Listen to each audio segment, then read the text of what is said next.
Bem, vamos lá então, gente. Recomeçar as leituras aí, iniciando esse ano 2025. Vou ler o último parágrafo que a gente abordou no sexto encontro, né? E esse parágrafo é o seguinte: na subsequente ruptura de sua vida, com ansiedade e depressão intensas, havia o perigo de que as possibilidades criativas na situação pudessem ser perdidas. Visto apenas de uma perspectiva clínica, o quadro era sombrio. Felizmente, aqui ele está falando, né, de uma paciente dele, né, de Marianne.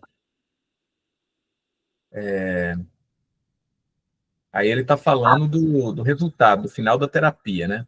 Felizmente, ela conseguiu ver o significado de sua experiência e perceber que era precisamente em sua escuridão e confusão que Deus estava agindo.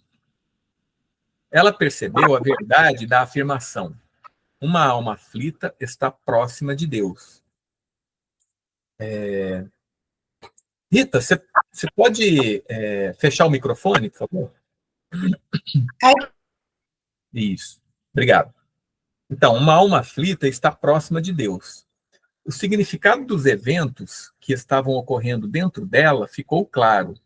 E ao agarrar esse fio de significado, ela pôde ver os elementos criativos em meio à sua violenta agitação e mover-se da doença para a saúde, da obediência para a criatividade, de uma religião formal e externa para uma religião conectada significativamente com seu próprio mundo interior. Então, esse foi o resultado, né, da terapia dela, tudo. E como aconteceu dela integrar a espiritualidade, né, de forma cada vez mais profunda e verdadeira para ela mesma. E aí agora vamos passar para a leitura deste encontro, né? Alguém está querendo entrar aqui, dá silêncio. Vamos lá. Então, isso nos leva ao próximo paradoxo sobre entrar no reino de Deus. São aqueles que reconheceram que foram feridos de alguma forma na vida que têm mais probabilidade de entrar no reino. Não há virtude em nossa fraqueza ou ferida como tal, especialmente se isso levar à autocomiseração, o que derrota completamente os propósitos criativos do reino.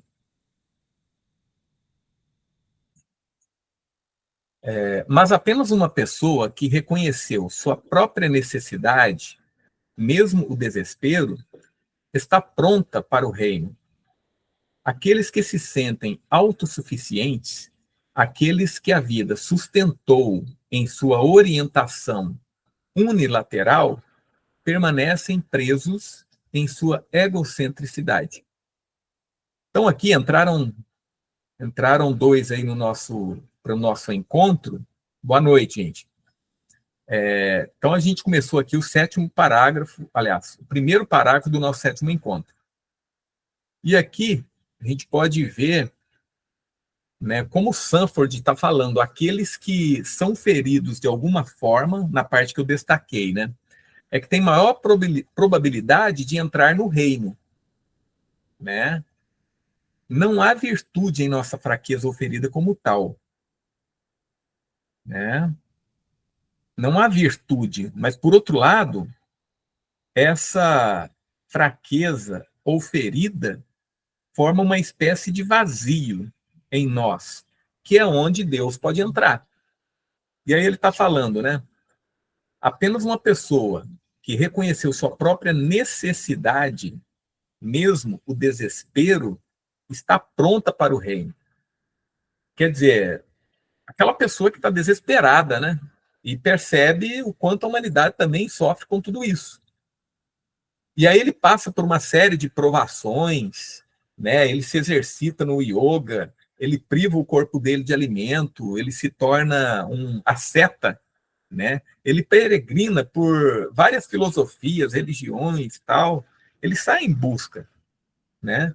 Até que um dia ele se senta em uma árvore, né, debaixo de uma árvore ali, e aí ele alcança a iluminação. Ele é tentado, primeiro vem, né, os demônios começam a tentar ele, olha isso, olha aquilo, não sei o quê, e ele rejeita todas aquelas tentações, e aí ele é iluminado, né? É interessante a analogia que esse episódio na vida de Siddhartha Gautama, né, o Buda, tem com a vida de Jesus, né?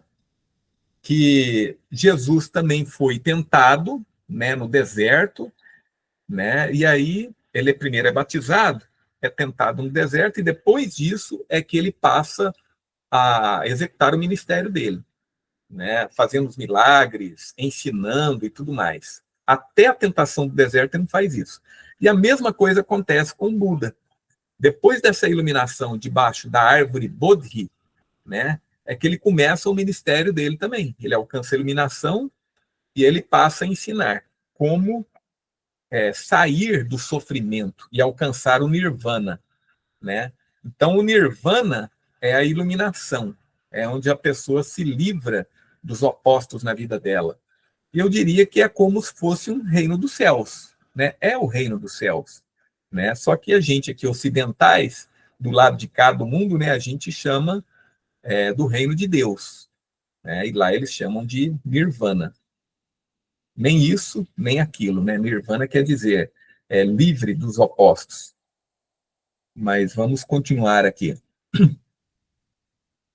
Então, é por isso que Jesus, tantas vezes, se associava a pecadores e publicanos, e geralmente não conseguia ter um relacionamento com os fariseus, pois estes, em sua maioria, eram sustentados em seu egocentrismo por sua posição privilegiada na sociedade e por sua convicção de sua própria retidão. Mas os pecadores e publicanos, se voltassem e se confrontassem, poderiam ser receptivos ao reino, né? Então aqui ele fala, e é interessante, né, gente, como Jesus se associava a pecadores e como a gente vê em determinadas religiões, né, que parecem que os membros não leem a Bíblia, né? Porque lá está explícito. Inclusive os fariseus, eles rejeitavam Jesus por isso, porque ele se associava a pecadores, ele conversava, ele ensinava, né, ele orientava, ele estava junto deles, ia na casa de pecadores, de publicanos, né, de cobradores de impostos. Naquele tempo, os cobradores de impostos eram muito mal vistos, porque lidavam com dinheiro, né, e acabavam indo para a corrupção, né?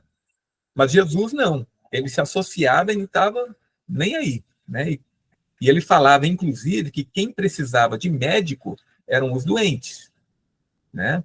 E enquanto a gente vê muitos religiosos hoje em dia, né, membros de várias religiões, inclusive cristãs, que evitam o relacionamento com pessoas de outras religiões ou até pecadores. Não vou me associar porque não pode, não sei o quê, né?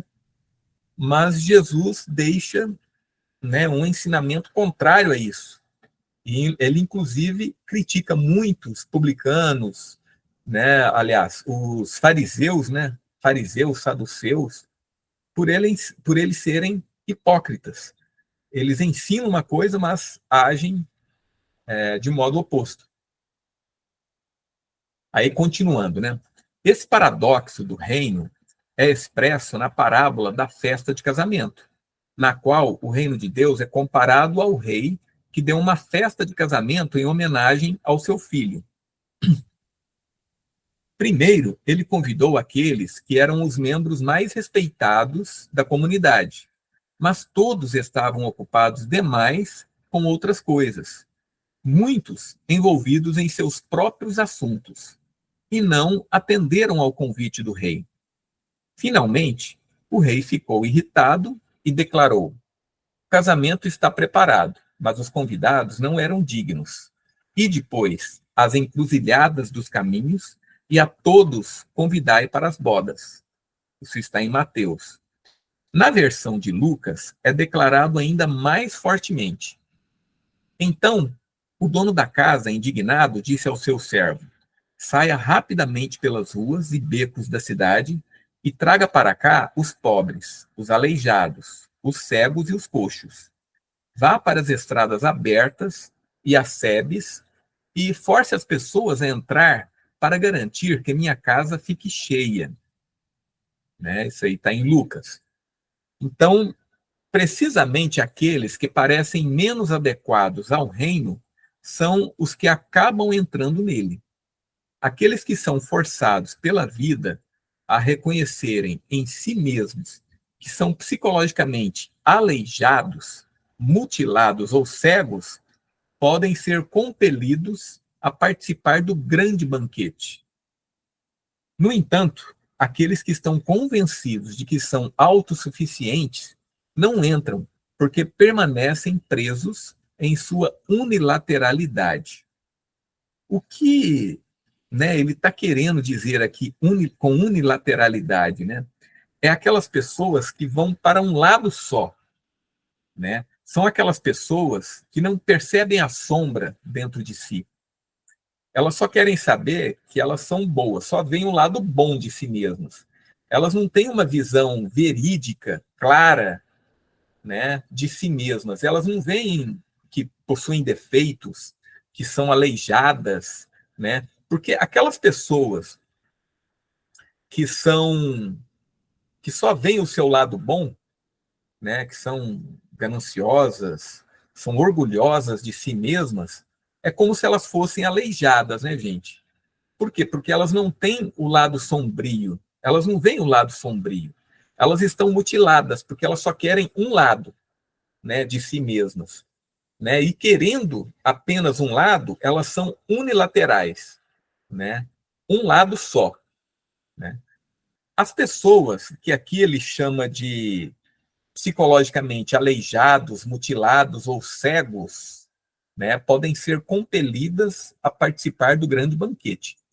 Mas por quê? Porque elas mesmas se consideram aleijadas, mutiladas e cegas. Né? São pessoas que são mais humildes. Por quê? Porque elas enxergam a sombra em si mesmas.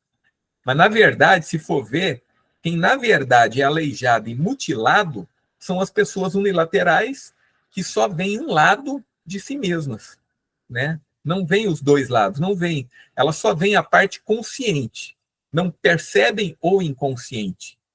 A parte inconsciente, aquela parte autônoma que às vezes deseja aquilo que não quer, que a pessoa não quer, que tem pensamentos horríveis que a pessoa não quer ter, né? Sentimentos e tudo mais, que se considera pecadora.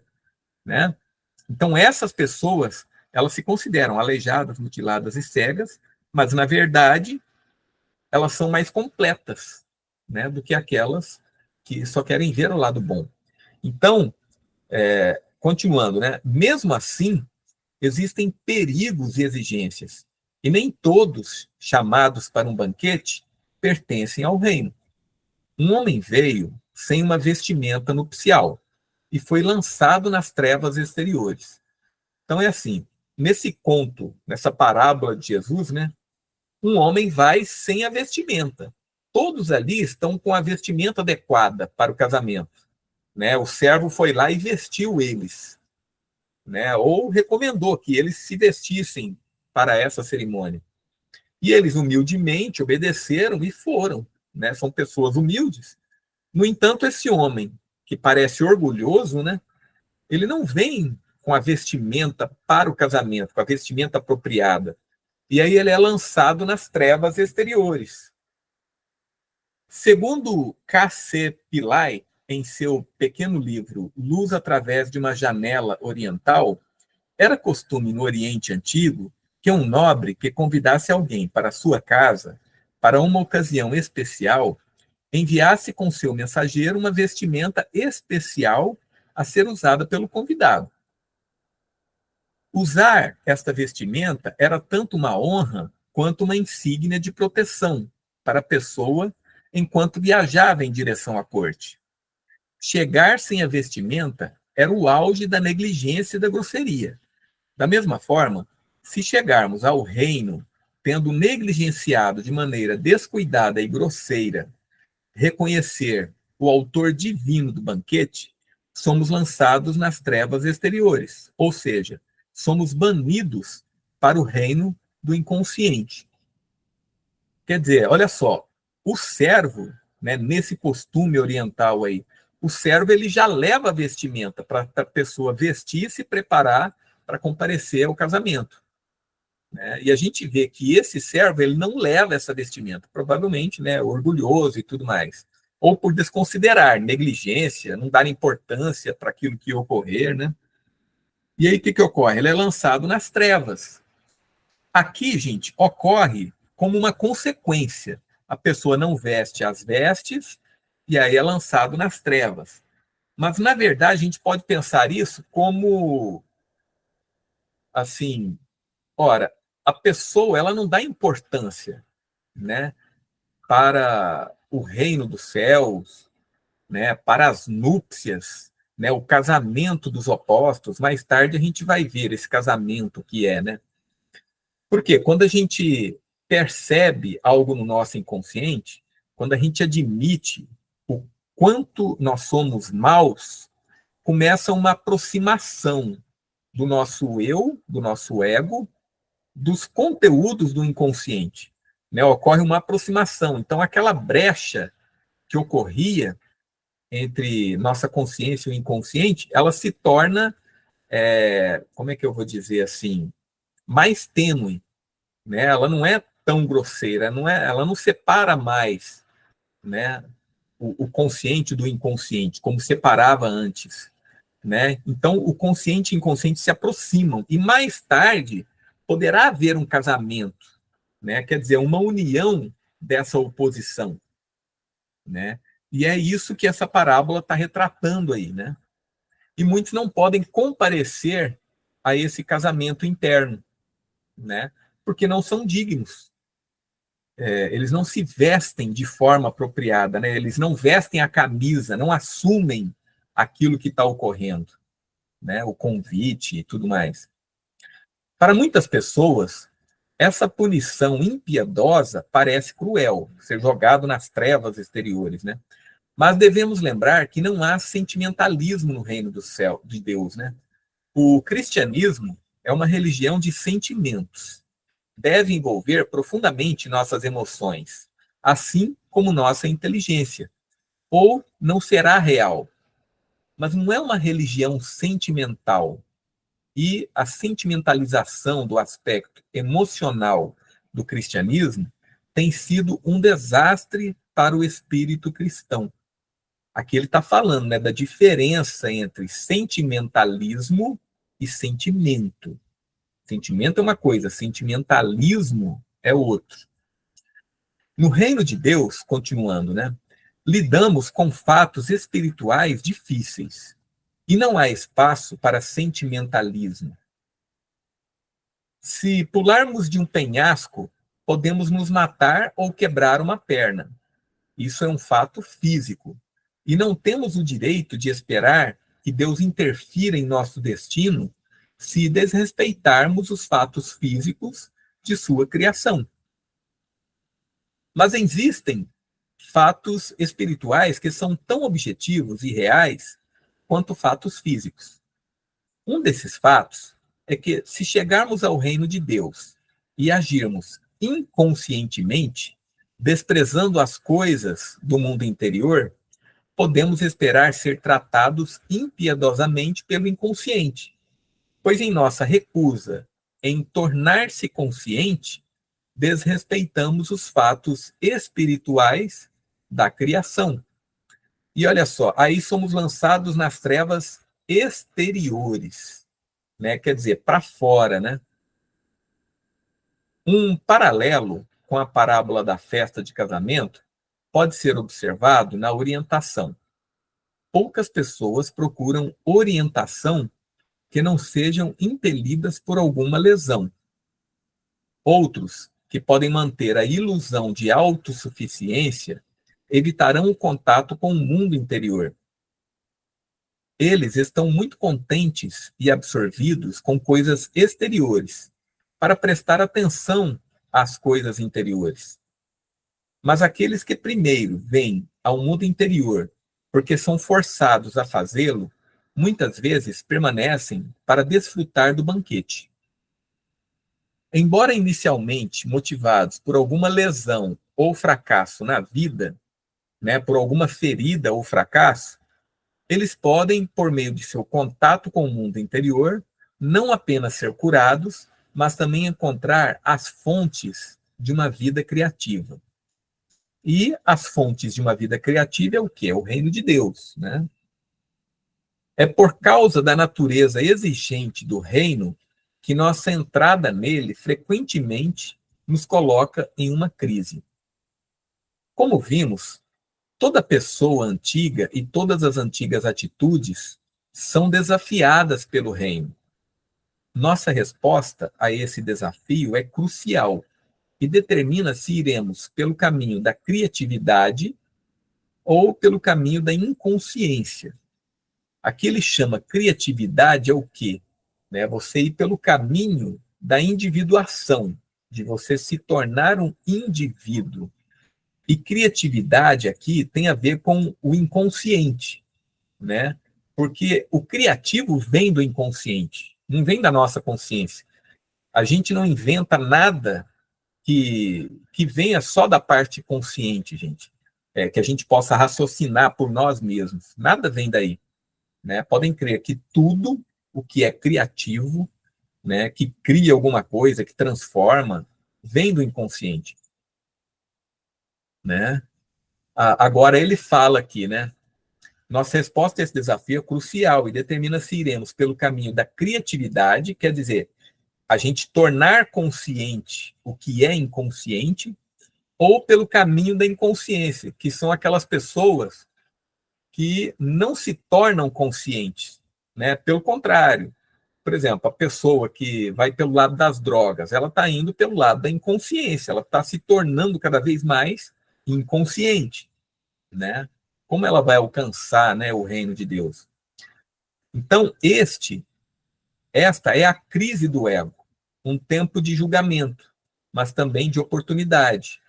É à luz disso que se deve entender o senso de urgência em relação ao reino, sobre o qual Jesus fala frequentemente. O tempo está cumprido e a humanidade agora deve responder. As consequências de rejeitar o reino não podem ser evitadas. Nem podemos adiar nossa resposta por mais tempo, né? Porque nós temos só uma vida, né?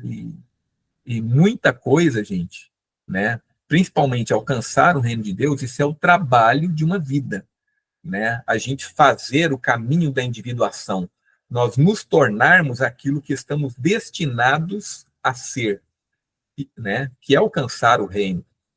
Então, isso é o trabalho de uma vida. E se você desperdiça a vida, né? Então, infelizmente, se você é negligente, né? Fazer o quê? Aí ele coloca, né? O Sanford. A missão dos 12 é um bom exemplo disso.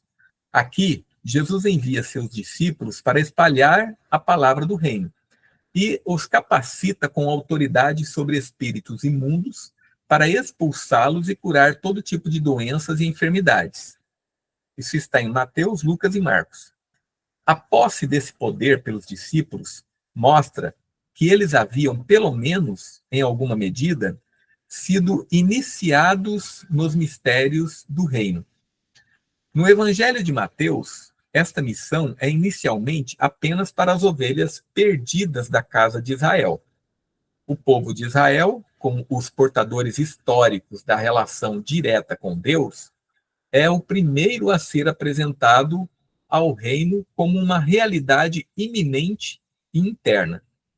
Característica da missão dos discípulos é o senso de urgência, pois, se alguém não vos receber nem ouvir vossas palavras, ao sair daquela casa ou cidade, sacudi a poeira de vossos pés.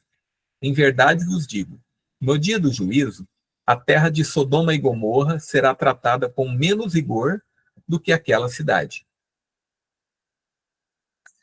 Pode ser surpreendente que o que aguarda o povo de Israel, que negar o reino será pior do que o destino de Sodoma e Gomorra, pois não há razão para supor que o povo de Israel levou vidas piores do que aqueles incrédulos do Antigo Testamento. Novamente, isso tem a ver com a questão da obediência versus criatividade. O povo de Sodoma e Gomorra foi desobediente a Deus. Eles haviam desviado das leis de Deus e viviam apenas para o próprio prazer. O povo de Israel cumpriu mais completamente as exigências da obediência. Mas a demanda do reino não é por obediência, não é você obedecer mandamentos, né, e tal, mas por criatividade, não por uma religião de observâncias exteriores, mas por consciência. Então, assim, nós podemos usar os mandamentos para alcançar mais consciência, né? E não apenas seguir cegamente os mandamentos. Então, por exemplo, Jesus condenava que os fariseus, num sábado, por exemplo, que Jesus curasse alguém, né? Os fariseus condenavam a Jesus porque ele curava no sábado. Mas aí ele falava: quem de vocês, se tiver uma ovelha que caiu num poço num sábado, não vai lá resgatá-la, né? Quer dizer, uma ovelha vocês podem fazer. Agora, eu salvar os doentes, aqueles que necessitam, né? Isso eu não posso fazer.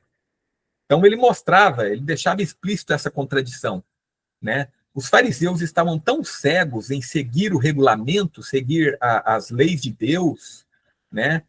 Que não percebiam que, na verdade, Deus tinha compaixão e que ele fez os mandamentos por compaixão do homem, né? Na verdade, os mandamentos foram feitos para o homem e não o homem para os mandamentos. Inclusive, Cristo fala isso, né? Então, continuando, a razão pela qual as coisas darão tão errado para o povo de Israel, que negar o reino, não é que eles são tão desobedientes, mas que o reino e seu chamado, a consciência, estão próximos, criando assim uma situação de crise. A mesma crise muitas vezes ocorre no desenvolvimento do reino dentro do indivíduo. Em algum ponto do nosso desenvolvimento interno, pode surgir um desejo de interromper o processo interno criativo, de decidir: isso é suficiente, não preciso ir mais longe.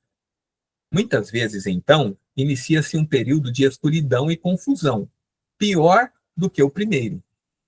Essa experiência é um sinal certo de que o processo criativo do reino não será negado e que, se alguém desviar das demandas do criativo e buscar retornar a uma vida de obediência inconsciente, cega, seu destino pode ser pior do que o de Sodoma e Gomorra.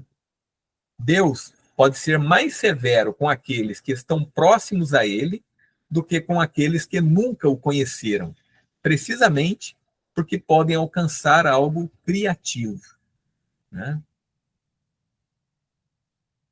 Foi assim com Paula. E aqui o Sanford começa a dar um exemplo clínico, né? Que buscou orientação devido a um alto grau de ansiedade que interferia em seu trabalho e paralisava sua vida. Depois de várias consultas, o orientador e a orientada ficaram satisfeitos com o progresso. A ansiedade parecia ter diminuído e ela estava funcionando muito bem. Neste ponto, com a bênção do orientador, ela decidiu encerrar a terapia, apenas para descobrir que sua ansiedade retornou e estava, se possível, ainda maior do que antes. A terapia subsequente mostrou que um processo criativo estava em andamento dentro dela, que não poderia ser negado. Então, olha só, uma coisa assim que já estava em andamento nela, né? E ela decide interromper a terapia. Quer dizer, aí a ansiedade vai ser pior ainda, né? É como se fosse uma punição realmente. Então, em seu desejo de retornar à normalidade e ser novamente sua antiga eu, esse processo criativo teria que ser abortado. Se persistisse em desviar o chamado para uma vocação mais criativa, seu destino poderia ter sido pior do que Sodoma e Gomorra. Felizmente, ela obedeceu ao chamado interno e seu desenvolvimento continuou. Com o tempo, sua ansiedade desapareceu novamente, mas desta vez, ela não rompeu sua relação com seu mundo interior. Né? Então, quer dizer, aqui é como se ela ouvisse mais a própria ânsia dela, os próprios objetivos egóicos, né? O egocentrismo dela. Né? E aí, seguindo isso, ela se deu mal. Nessa crise de consciência, a personalidade deve se tornar nova. A antiga personalidade simplesmente não pode conter o novo estado de consciência que o reino exige de nós. Se a nova personalidade for despejada na estrutura antiga, a estrutura antiga se romperá. Os conteúdos criativos do reino exigem uma consciência nova e fresca para contê-los.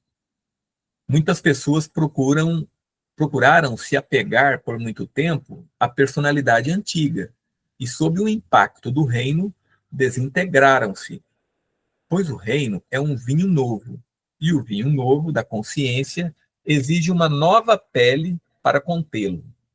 Quer dizer, exige um odre novo, né? Uma taça nova, né?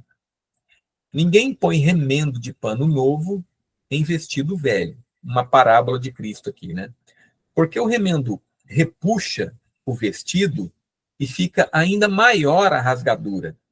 Nem se põe vinho novo em odres velhos. Do contrário, rompem-se os odres, derrama-se o vinho, e os odres se perdem.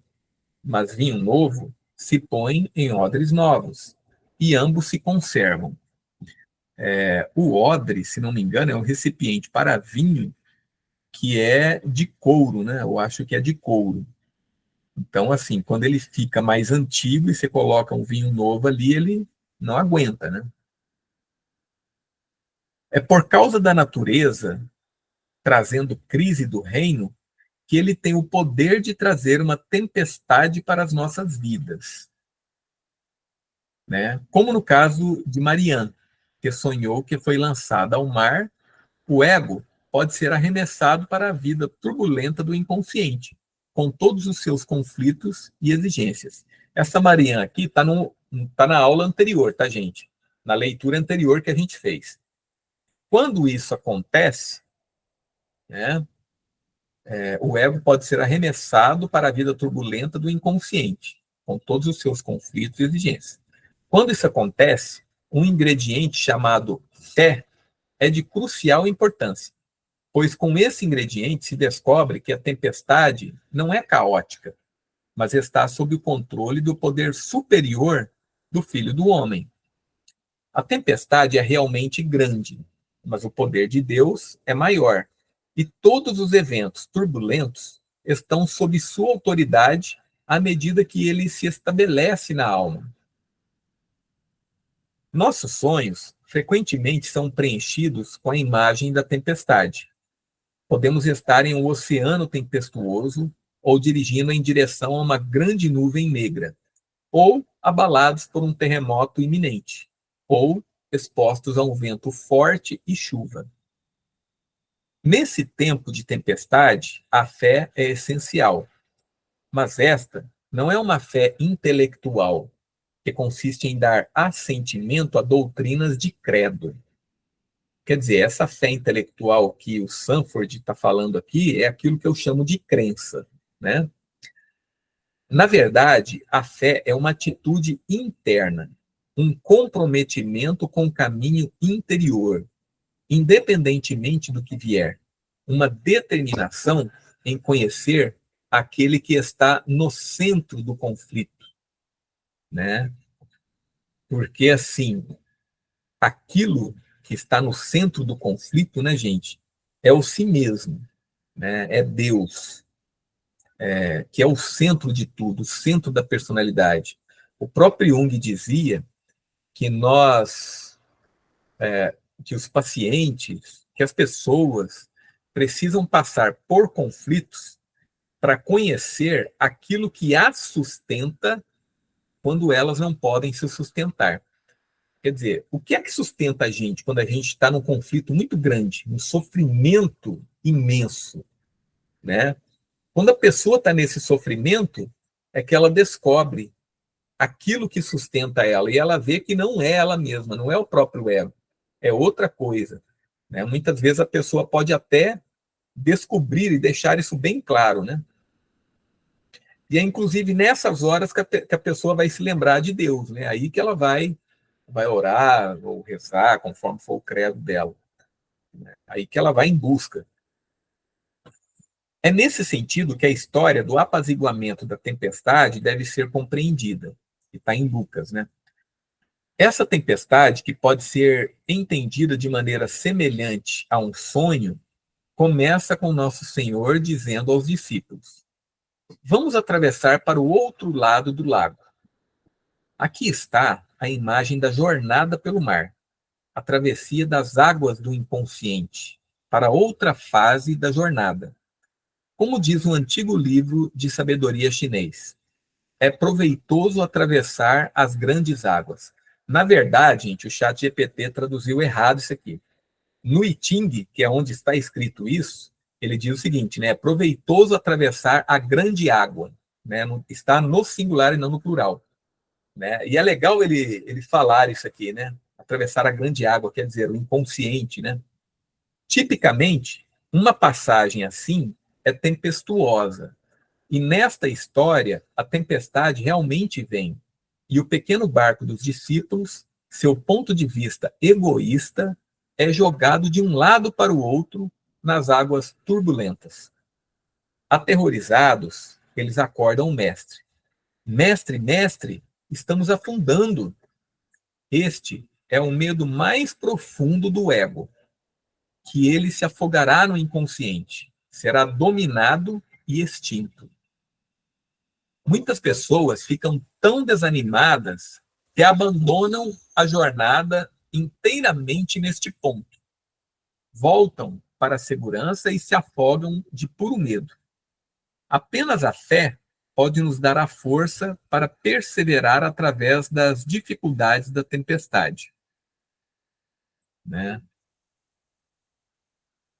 Então, Cristo acordou e repreendeu o vento e as águas agitadas. E elas se acalmaram e ficaram tranquilas novamente. Ele disse a eles: onde está a sua fé? Eles ficaram maravilhados e surpresos, dizendo uns aos outros: quem pode ser este, que até os ventos e as ondas o obedecem? E aí o Sanford continua, né? O mundo interior, assim como o mundo exterior, é obediente a Deus. Em Cristo, Deus é realizado tanto dentro quanto nas forças do mundo exterior. Com fé neste poder de Deus, pode-se suportar até mesmo a tempestade. E é interessante, né, gente, como os nossos conflitos internos, a nossa vida interior, ela é inseparável daquilo que ocorre no mundo exterior. Se a gente for ver, né, tudo ocorre simultaneamente, né? A gente está indo mal, a gente se sente mal e tudo mais, e aí a vida ela começa a ir mal também. Começam a acontecer coisas desagradáveis, é como se a vida externa quisesse ampliar ou amplificar aquilo que a gente está sentindo para a gente ir ao encontro do centro, do nosso centro, né? E aí ele continua, né? Então, só retomando aqui, com fé neste poder de Deus, pode suportar até mesmo a tempestade. Mas, em última análise, o poder de resistir à tempestade da exposição ao mundo interior, ao inconsciente, é a rocha da consciência da palavra de Deus. O ponto de vista egóico é frequentemente representado como uma casa. Se alguém coloca sua fé em coisas que não sejam a consciência do significado da palavra de Deus na alma, a casa do ego não pode permanecer de pé. Aqui ele está fazendo referência a uma parábola de Cristo, né? A imagem da casa é importante nos ditos de Jesus. e em nossos sonhos. Em nossos sonhos, o tipo de casa que temos geralmente simboliza nossa estrutura consciente. Então, a casa, né, gente? Quando a gente sonha com uma casa, pode ser uma casa desconhecida, pode ser a nossa casa, pode ser uma casa que está em construção. Então, representa o quê? A atitude do nosso ego, a nossa estrutura consciente, onde nosso ego está morando, né? Então, um homem sonha em viver um quarto sem janelas e sem portas. Isso representa uma condição de sua consciência que não tem perspectiva de vida e que o mantém fechado. Quer dizer, uma pessoa que sonha que ele está vivendo numa casa que não tem portas nem janelas, quer dizer, uma pessoa sem consciência, ela não tem perspectiva, né? Ela não tem uma vista para fora, né? Outra pessoa sonha em se encontrar morando inesperadamente em uma casa grande e bonita. Ela está emocionada e encantada, mas a casa tem outro lado que permanece inexplorado e assustador para ela. Sua nova consciência é excitante e profundamente perturbadora, mas também contém muitas novas possibilidades que ela agora precisa reconhecer e que contém um elemento de medo, porque representam algo desconhecido. Jesus fala da tempestade e da casa. Todo aquele que ouve estas minhas palavras e as pratica será semelhante a um homem sensato que construiu sua casa sobre a rocha. Caiu a chuva, transbordaram os rios, sopraram os ventos e deram contra aquela casa, e ela não caiu, porque tinha sido edificada sobre a rocha. Mas é interessante aqui, gente, como muita gente confunde, né? Esse dito aqui geralmente não é lembrado pelas pessoas, né? Pelos membros religiosos, né? E muitas vezes até pelos próprios ministros, pastores, padres e tudo mais. Uma coisa é crer, é quando a gente fala assim, crer, eu creio em Jesus, eu creio em Deus, né?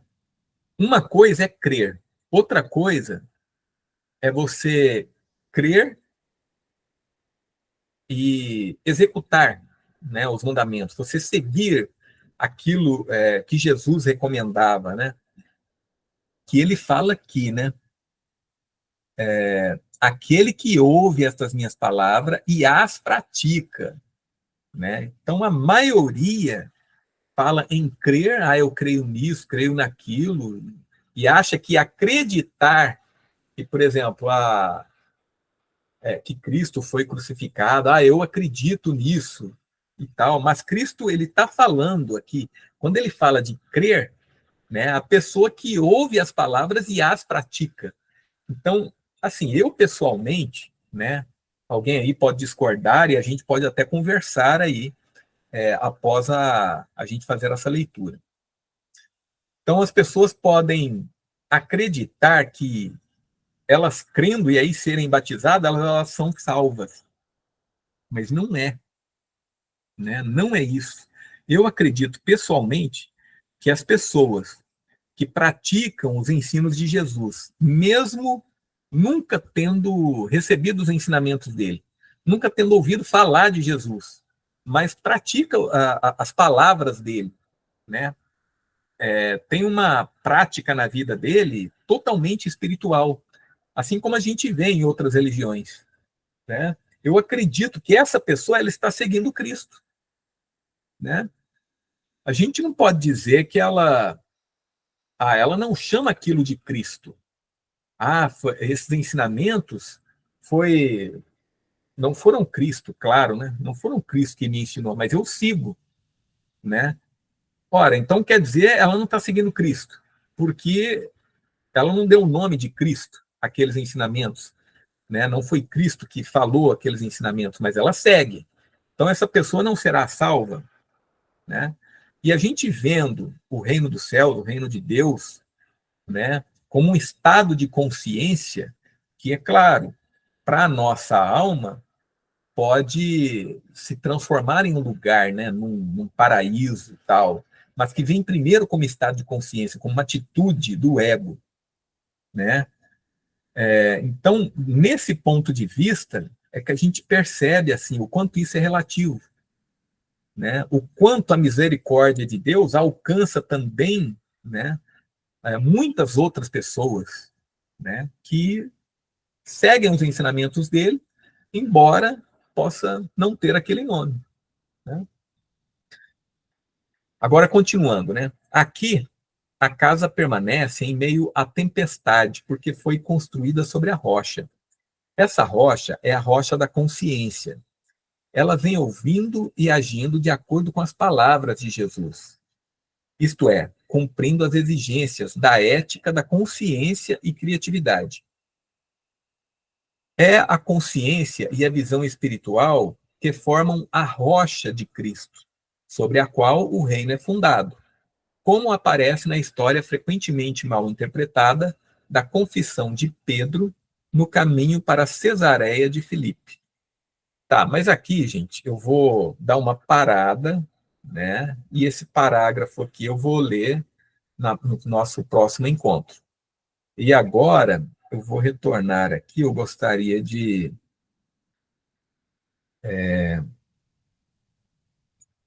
falar com vocês, né? Bem, pessoal, e aí? O que vocês acharam da leitura?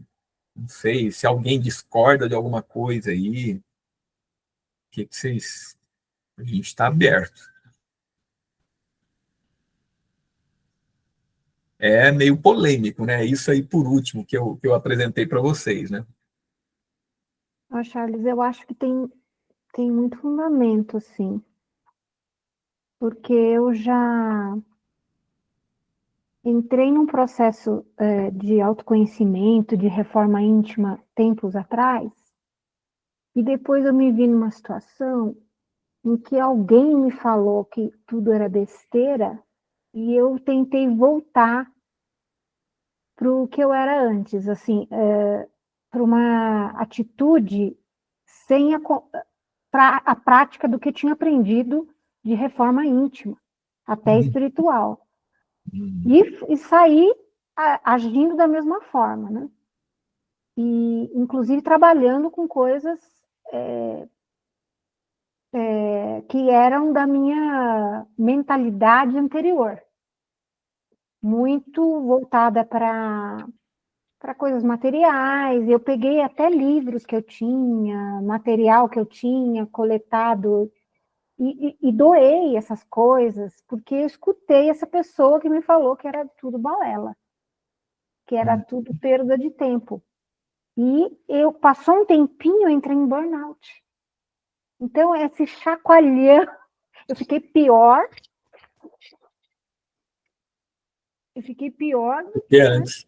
eu entrei em burnout. A minha vida virou um caos. Eu surtei, eu senti, assim.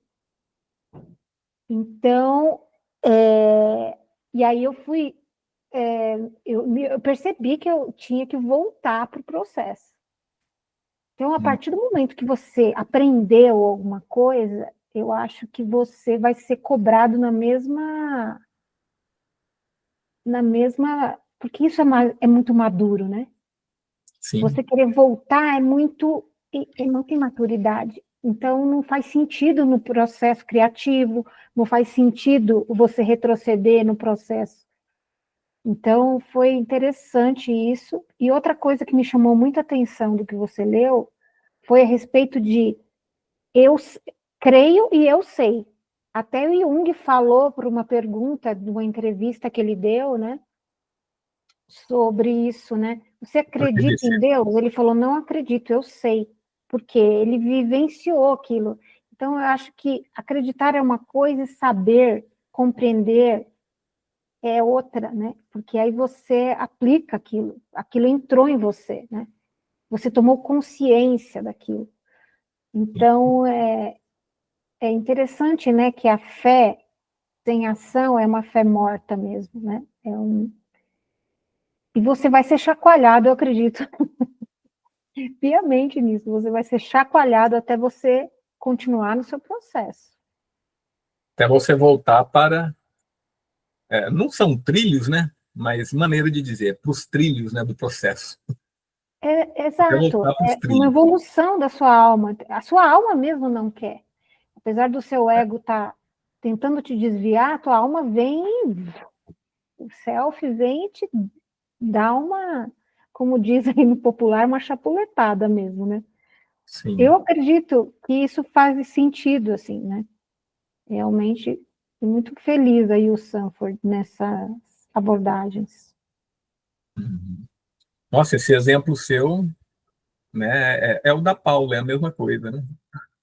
Interessante. Nem esperava. Vocês querem acrescentar alguma coisa aí, Rita, da Silene?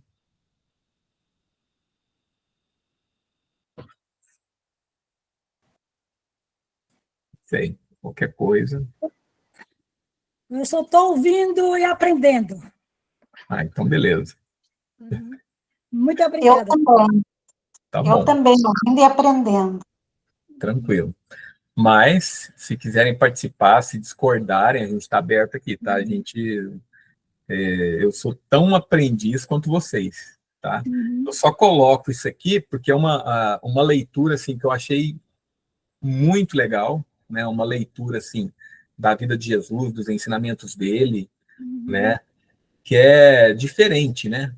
O ponto de vista é interno. Então, eu quis trazer isso, né? E agora a gente está aí, né? Outra coisa que eu queria colocar, que eu venho escutando ultimamente, né? Geralmente os assuntos chegam para mim em combo. Vem com uma pessoa, vem com uma leitura, vem assim. E é o fato da... o que Jesus queria é uma reforma íntima, né? Eu vejo muitos grupos de pessoas que se dizem cristãs e fazem orações, mas a reforma íntima está lá longe. E o que ele quer é essa reforma íntima mesmo, né? E a partir do momento que você aprender alguma coisa, seguir adiante, nunca retroceder. Isso que eu entendi nessa história, né? Importante isso. É importante a gente se questionar, né? Se tem alguma coisa que a gente não compreende, a gente procurar. Nossa, mas o que isso quer dizer, né? Eu vejo, né? Às vezes a gente vê contradição naquilo que a gente lê, né? Na nossa religião que a gente segue. Então a gente ir a fundo. Pô, se tem contradição, né? Por que isso, né? E vamos lá, a gente vai avançando e vai integrando mais coisas, né? É isso aí. Tá bom, gente. Agradeço aí. Obrigada, Charles. Muito obrigado. Muito obrigada também, eu gostei muito. Gostei muito da introdução ali, adorei. Achei bem reconfortante saber que apesar de a gente ter aquele lado não tão, que a gente não quer muito, aquele lado mais feio, tem chance. Sim. Pelo contrário, a gente está até mais perto, né? Pois é, Os últimos serão os primeiros, né? É, foi ótimo ouvir isso. tá bom. Então tá, gente. Uma boa noite para vocês, gente. Obrigada. Um ótimo 2025. Falou. Você Bom também. ano novo. Obrigada, gente. Muito bom. Boa noite, muito obrigada.